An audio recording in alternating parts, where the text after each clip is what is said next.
I remember the first time I ever first sincerely tried to start dieting, I was 29 years old. I had roughly 10 years of training under my belt back then, and also 10 years worth of bulking under my belt as well. If I remember correctly, that year I went pretty hard on the bulk.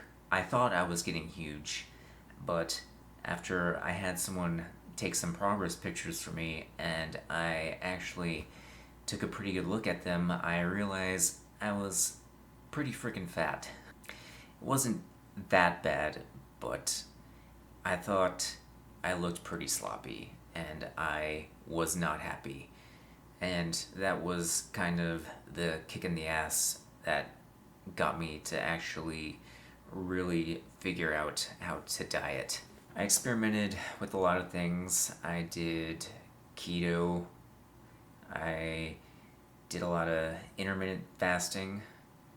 They all work to an extent, but in the end, you kind of have to realize that they all work under the same principle that the calories you put in have to be less than the calories you expend. However you want to go about it in the end is your preference. If it's sustainable for you, I think whatever that is the best route. In the end, I did actually lose quite a bit of weight, and that's kind of what prompted me to actually start bodybuilding. I actually find the dieting process very rewarding. It requires a bit of patience. The weight loss doesn't happen overnight, but over time you do get to see the changes, and seeing your hard work pay off in this very visual way can be very rewarding. That's kind of why I've never really used a coach. I actually really like figuring things out and seeing the results happen. Bodybuilding for me is kind of like the ultimate form of self-mastery, and dieting is a very big part of that. I approach dieting and coaching myself by assessing three key elements. There's the data assessment, that's all your calories, your fat, your protein, your carbs, all your macros, your cardio, your activity level, training, the hard numbers, and how I can use those to manipulate my physique. Then comes the visual assessment. How do I look? Do I think I made improvements? I like to visually assess myself every chance I get. Particularly in the morning, I like to see how I look when I'm at the gym. As douchey as it may seem, I like to wear as little as possible, and I do like to look at myself in the mirror as I train, just to see how I look. I also like to take progress pictures so I can track my progress over time, as well as really look at the fine details in my physique. Lastly, there's the mind-body assessment. This is how I feel both physically and mentally. Things like, am I recovering fast enough? Do I feel tired? Is the diet too hard for me to mentally handle? Or can I handle something a bit more aggressive and try to diet faster? All of these things come together in the decision-making process, and I'll show you how I do that. First things first, just get yourself whatever free calorie counting app that you like. I personally just use MyFitnessPal just because it's what I've always used. The key with using any of these apps is to just be as accurate as possible. Have a food scale, weigh every single calorie you put in your mouth. Double check the back of the labels, make sure you're putting the correct serving size. If you're weighing in grams, make sure the servings are in grams. If you're weighing in ounces, make sure you're weighing out in ounces, etc. The next thing I do is make a spreadsheet. You can use Excel or whatever spreadsheet program you like. I personally just use Google Sheets. So this is the actual spreadsheet I'm using for my prep this year. I like using a spreadsheet because I like seeing everything in a macro sense. You can't take dieting as a day-by-day thing. It's something that takes place over a long period of time, and the changes take place very slowly. So you want to see as much data as possible when you're making your decisions. I'm going to go through each column and tell you what everything is. In the far left column here, I have the date. I have my starting date here for the prep, and I go all the way down to whatever show date I have picked out. I actually have a couple shows picked out. The shows in the pink are national level shows. There's 3 different ones. I haven't quite decided which one I want to do yet. Ideally, I would like to do the USA's because it's earlier, but I do not want to do a show unless I am 100% ready. So that's why I have these 3 shows picked out and highlighted. I also need to requalify for nationals in classic physique. So these cells highlighted in light blue are the local shows that I intend to do to qualify for classic physique. I'm still qualified for bodybuilding. I also like to make note of the days that I take progress pictures. The next column is the weight. I weigh myself every morning when I wake up. It's the first thing I do. I take my weight, and I'll immediately record it because I'll forget otherwise. The next column I like to do is cardio. Ideally, you would probably put steps if you had a step tracker, but I don't have one, so I've always just measured the amount of cardio I do. The next column is calories, my total calorie intake for the day. Next 3 are the main macros: fat, protein, and carbs, and then fiber. After that, we have just notes. Anything out of the ordinary, I will put in notes. How I look, if I ate something weird that day, pretty much anything that I think that would affect my physique or my weight, I'll try to make a note of it. Next, I have the weekly average column. I separate the date into weeks, and I like to take the average weight of a week. Like I said before, it's important to look at the process in a macro sense. So calculating a weekly average gives you a better sense of how your weight is fluctuating. Your weight can fluctuate vastly on a day-to-day basis, even if you're doing everything right. Next is the weekly change column. That's just the average weekly weight I have for the week minus the weight of the week before. And that gives me the weight loss I have from the past week. Next is the average calories for the week. I also have sodium intake and my potassium intake. I am keeping track of them for the sake of peak week purposes when that time comes.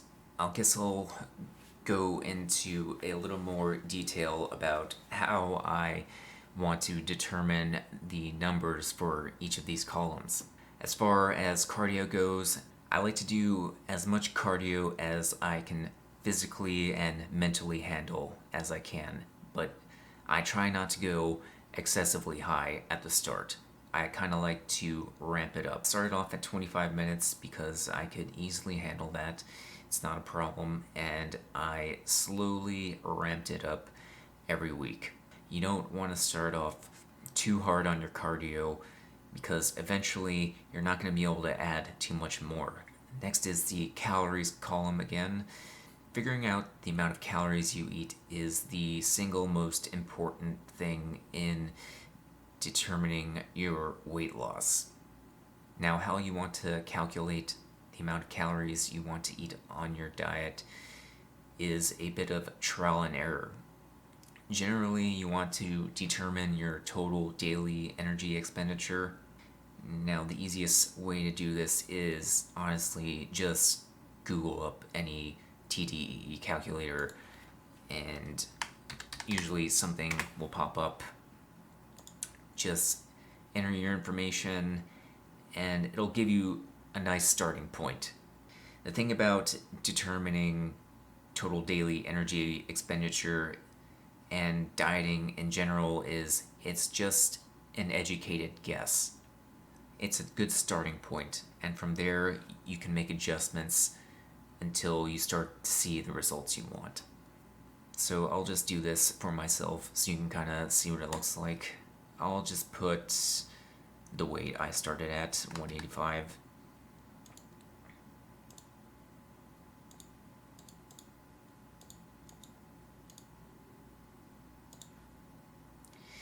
And this gives me a maintenance calories of 2,700. And to be honest, I would say that's pretty accurate. That's pretty close to what I expected based on my own experience. If I would personally guess for myself, just based on my own personal experience and my past preps, I would say my maintenance calories are in a range between 2,800 to 3,200. So the general methodology from here is to subtract 500 calories from this number, and that'll put you in a deficit of 3,500 calories a week, which would be equivalent to a pound of fat. So ideally in this situation, I would diet on 2,200 calories for the first week, and that would give me a weekly average and some starting numbers. Then I would continue to diet on 2,200 calories again for the second week, and that would give me another data point and also a weekly change that I could look at. If I were to lose a pound, then that means the total daily energy expenditure estimate was correct. If I lost a little less weight than a pound, then that means that I actually need to increase the deficit more than 2,200. And if I happen to lose more weight, then that means I could actually afford to eat a little more if my goal was to just lose 1 pound a week. As far as my personal goals are concerned, I want to be able to be in shape for the USAs. And just knowing myself and dieting in the past, I know that my best look ever was at 155, but my weight could range anywhere from 155 to the low 160s. I'm hoping my weight will be in the upper 160s. That would mean I gain some muscle, but you really never know where you'll end up weight-wise, so I'm trying to be aggressive. I determined that I need a rate of loss of between 1.8 to 2 pounds to be able to be ready for the USAs. So therefore, I need to be a little bit more aggressive than a 500 calorie deficit. I would actually need to be closer to a 1,000 calorie deficit. If you take a look, my average calorie intake across these past 4 weeks, except this one, but I'm not finished with this week, have been around 2,100 to 2,200 calories. And as you can see, I lost 1.9 pounds the first week, a little bit less the following 2 weeks, but then I lost 2.5 pounds the fourth week. So I'm pretty close to this 1.8 to 2 pounds of loss every week in order to get ready for the USAs.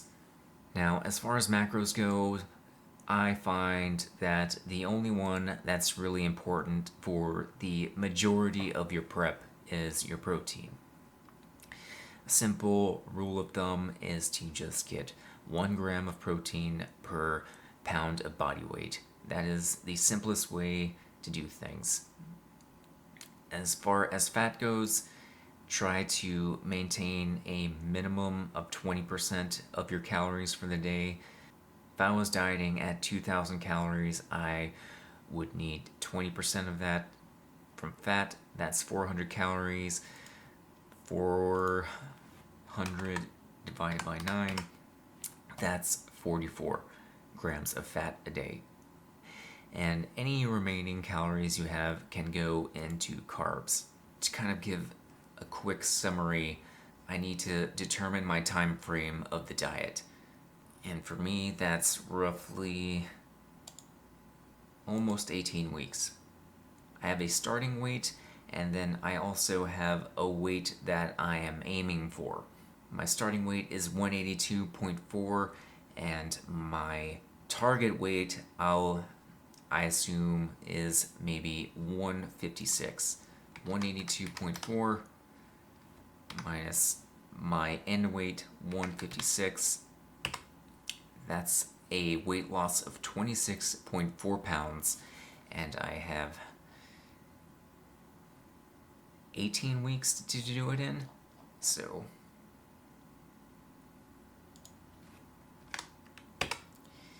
that comes out to a rate of loss of roughly 1.5 pounds. To lose 1 pound a week is 3,500 calories. I need to lose 1.5, so I need to multiply that by 1.5. I divide by 7 the amount of days in a week. That is a 750 daily calorie deficit. My total daily energy expenditure is 2,718, roughly, estimated. 2,718 minus 750. This would be the amount of calories I need to eat every day to lose weight in that time frame. Now my actual calculations are a little different. I'm being a little more aggressive because I would like to be ready early. I would like to be ready a little early for the local show, and I also would kind of like to be a little ready before that so I could do some test runs as far as peak week goes. But that's kind of just a hypothetical look at how I would do things. Now remember that this is always just a starting point, and you kind of need experience. Over time, you'll kind of learn to see patterns in the way your body works, and you'll make decisions based on that. If you look at my own personal sheet, you'll notice that it's not all the same every single day. Some days my calories are a little less, sometimes they're a little higher, sometimes they're significantly higher, or sometimes they're even significantly lower. There is no real exact formula you can use throughout a prep. Sometimes you kind of just need to listen to your body, and that's kind of where things like your notes come in. If you're feeling a little tired, but your weight loss has been steady, you might want to up your calories a little bit just to bring yourself back up a little and then start slowly tapering down again. On the other hand, if things are going so well, maybe you want to speed things up. Maybe you go even lower one day just because you know you can mentally and physically handle it. Or perhaps you have a birthday coming up, so maybe earlier in the week you decide to eat a little less, and then on the day of the birthday, eat a little more. Look at everything as a whole. Try to look at it as a kind of science experiment. Test things out. You can kind of see here, I had a pizza one day. I looked at the label on the back and I thought, hey, that actually isn't too bad. Maybe I can try this and see how my body reacts to it. And as you can see, the next day I actually had my highest weigh-in of the day, but really, in the grand scheme of things, it wasn't that bad, and I actually lost the most amount of weight that week compared to all the other weeks. So that's kind of a tool I have in my tool bag now, that if I'm feeling very mentally unsatisfied, well, maybe I can have that HEB pizza because it's not that bad. If you want to look very recently, I actually upped my calories pretty high the other day just because I felt very sore and my weight loss was going so fast that I thought I needed to bump my calories up a bit. I haven't entered the data yet, but I'm slowly tapering that down. I eat 2,200 a day, and I'll probably go back to 2,000 the next day. Now, I know that was a lot of stuff, and I probably missed so many things, and there's probably so many more things I could go over. Dieting requires a little bit of experimentation, and trial and error also just requires some experience. But if you're determined enough, you're observant enough, and you're accurate with the way you input your data, weight loss could be achieved fairly easily. I've been doing this for 5 years now, and every prep gets significantly easier. Honestly, this is the easiest prep I've ever done, probably. It's like riding a bike every time I start dieting again. So I would encourage you to try and do this yourself. Don't be afraid to fail. Don't be afraid to experiment. If you have any questions, leave them in the comments section below. Like and subscribe my videos, and I will see you next time.